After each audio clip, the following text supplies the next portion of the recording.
To be or not to be, that is the question. Whether 'tis nobler in the mind to suffer the slings and arrows of outrageous fortune, or to take arms against a sea of troubles, and by opposing end them. To die, to sleep, no more.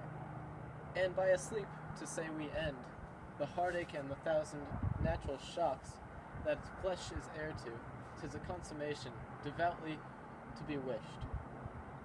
To die, to sleep, perchance still, must give us pause, there's the respect, that makes calamity of so long life, for who would bear the whips and scorns of time, the oppressor's wrong, the proud man's contumely, the pangs of despised love, the law's delay, the insolence of office and the spurns that patient merit of the unworthy takes, when he himself might his quietus make with a bare bodkin? Who would fardels bear to grunt and sweat under a weary life, but that the dread of something after death? The undiscovered country from whose bourne no traveller returns, puzzles the will, and makes us rather bear those ills we have than fly to others that we know not of. Thus conscience does make cowards of us all, and thus the native of hue of resolutions is sicklied with the pale cast of thought, and enterprises of great pith and moment. With this regard their currents turn awry, and lose the name of action. Soft you now, the Therophilia, nymph in thy orisons. Be all my sins remembered. That was right here. Modern Lord, we know right why you did, and with them, words of so sweet breath composed, as made the things more rich, their perfume lost. Take these again, for to the noble mind, rich gifts wax poor when givers prove unkind. There, my lord. Ha ha! Are you honest? My lord? Are you fair? What means your lordship? That if you be honest and fair, your honesty should admit no discourse to your beauty.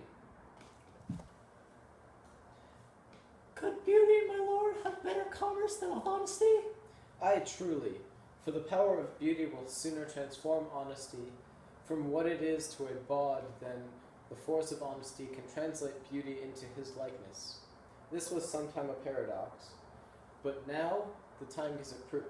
I did love you. Indeed, my lord, you made me believe so. You should not have believed me, for virtue cannot so inoculate our old stock, but we shall relish of it. I loved you not. I was the more deceived. Get thee to a nunnery. Why wouldst thou be a breeder of sinners? I am myself indifferent honest, but yet I could accuse me of such things that it were better my mother had not been born me. I am very proud, revengeful, ambitious, with no more offences at my beck than I have thoughts to put them in, imagination to give them shape, or time to act them in.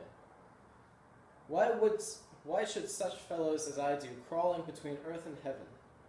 We are errant knaves all. Believe none of us. Go thy ways to a nunnery. Where's your father? At home, my lord. Let the doors be shut upon him, that he may play the fool nowhere but in his own house. Oh, help him, you sweet heavens! If thou dost marry, I give thee this plague for thy dowry. Be thou as chaste as ice, as pure as snow. Thou shalt not escape calumny. Get thee to a nunnery. Go. Farewell. Or, if thou wilt needs marry, marry a fool. For wise men know well enough what monsters you make of them. To a nunnery. Go. And quickly, too. Farewell. Oh, heavenly powers, restore him! I have heard of your paintings too well enough. God has given you one face, and you make yourselves another. You jig, you amble, and you lisp, and nickname God's creatures, and you make your wantonness your ignorance. Go to, I'll know more on it. It hath made me mad.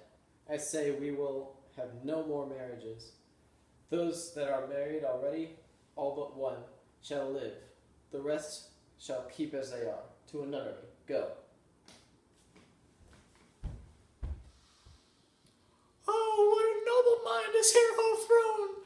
The couriers, soldiers, scholars, eyes, tongue, sword, the expectancy and rolls of the fair state, the glass of fashion, the mold of form, the observed of all observers quite down, and I, of ladies most dejected wretched, that suck the honey of his music vows, now see that that noble and most sovereign reason, like sweet bells jangled out of tune and harsh, that unmatched form and feature of blown youth, blasted with ecstasy. Oh, woe is me, to have seen what I have seen, see what I see.